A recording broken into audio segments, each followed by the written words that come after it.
你何以始終不說話？儘管講出不快吧，是與期盼有落差，請不必驚怕。我仍然會冷靜聆聽，仍然緊守於身邊，與你進退也共鳴。時日會蔓延再蔓延，某些不可改變的改變，與那些不要發現的發現，就這麼放大了缺點。來讓我問，誰可決定那些東西叫做完美之事？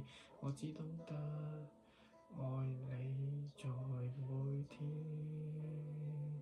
當潮流愛新鮮，當旁人愛標籤，恨得伴着你我，是我心的自然。當閒言再尖酸，給他妒忌多點，因世上的摯愛是不計較條件，誰又可清楚再見？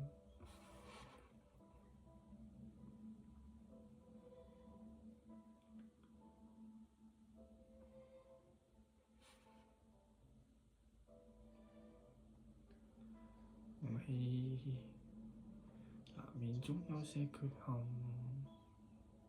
若果不甘心去問，問到最尾叫內心也長出裂痕。笑，何妨與你又重溫，仍然說我慶幸，我永遠勝過別人。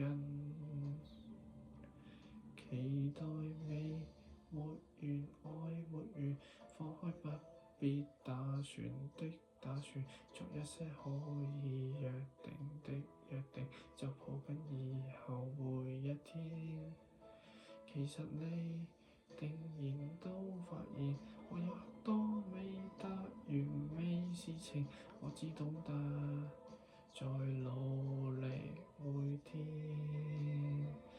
當潮流愛新鮮，當旁人愛標籤，恨得伴着你我，是我心的自然。